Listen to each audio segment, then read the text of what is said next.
मोदी जी ने रोना रोया था कि मुझको नीच इसलिए कहा गया कि मैं पिछड़ा हूं। मैंने अगर आपको टिकट मिल जाती तो अनदेखी नहीं होती ना। ये दुधनुहे बच्चे की तरह बात मत करें। अभी चुनाव शुरू में हुआ, टिकट कैसे मांगना शुरू कर देंगे? आप बेतुकी बात करके आप भाजपा की भाषा मत बोलिए। अगर आपको टिकट मिल जाती तो अनदेखी नहीं होती ना। अबे साले तो ये फिर ये आरोप आप नहीं लगाते, फिर सब बढ़िया होता। भाई ये भारतीय जनता पार्टी के लोग कर रहे हैं, मैं नहीं कर रहा हूं।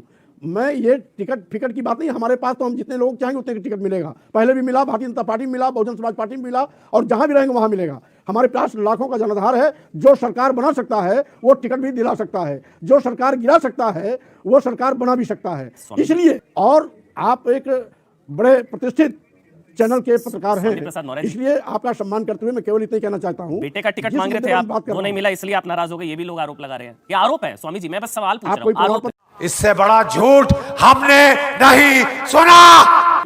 ये दुधनुहे बच्चे की तरह बात मत करें, थोड़ी मर्यादा रखिए। अभी चुनाव शुरू में हुआ, टिकट कैसे मांगना शुरू कर देंगे? आप बेतुकी बात करके आप भाजपा की भाषा मत बोलिए। बंद करो हाथ जोड़ के। मैं आपको अपनी बात रखिए और आप अपना बात, हमारी अपनी बात। अच्छा ठीक है, अच्छा ठीक है। जब टिकट मांगने का वक्त आया तो मैंने इस्तीफा दे दिया। टिकट क्यों मांगूंगा? जो टिकट मांगना होता तो मैं इस्तीफा क्यों देता? और इस्तीफा देने के वक्त, टिकट मांगने के वक्त पहले मैंने इस्तीफा दिया। सही बात, जब पहले इस्तीफा दिया तो टिकट मांगने का स्वामी जी। और जो टिकट मांगने का आरोप लगाता है उससे महा झूठा कोई दूसरा हो ही नहीं सकता। बिल्कुल स्वामी जी, बस झूठ बोलो झूठ बोलो झूठ बोलो।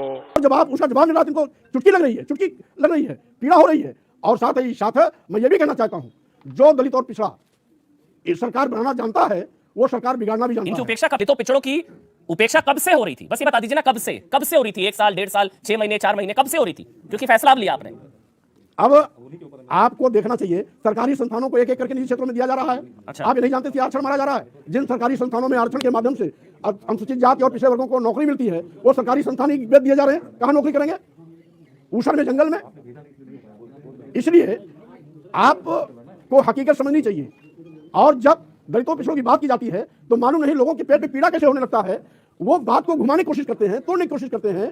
और साथ ही साथ मैं कहना चाहता हूं, दलित और पिछड़ा जग गया है। तो आप दलित पिछड़ा विरोधी सरकार में इतने समय तक मंत्री कैसे रहे? ये सरकार तो दलित विरोधी, पिछड़ा विरोधी, स्वामी जी कैसे रहे इस सरकार में इतने समय तक मंत्री? या चुनाव की तारीखों के ऐलान के बाद ही ये विरोध? इसलिए जी आपको याद होगा माननीय मोदी जी ने रोना रोया था कि मुझको नीच इसलिए कहा गया कि मैं पिछड़ा हूं। मैंने हम घर में घुस के मारेंगे।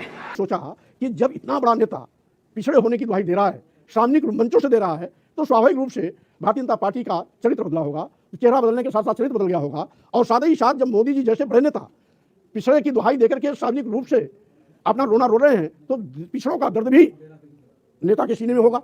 लेकिन मैंने देखा ये सब का एजेंडा एक है, चाहे प्रदेश की सरकार हो चाहे केंद्र की सरकार हो, सारे मंत्री के हाथ पैर बंधे हैं। ये कब लगा? आरएसएस के एहसास कब हुआ? एजेंडे चलाए जाते हैं। और साथ ही साथ बार बार जब मुख्यमंत्री और केंद्रीय मंत्रियों के सामने बात रखने के बावजूद भी कोई रास्ता नहीं निकला, सुनते थे और आंख मूंद करके बैठ जाते थे, तो स्वाभाविक रूप से बात लगा कि इनके भी हाथ पैर कहीं से बांधे गए हैं और इसीलिए सुन करके भी बात को अनसुनी कर रहे हैं।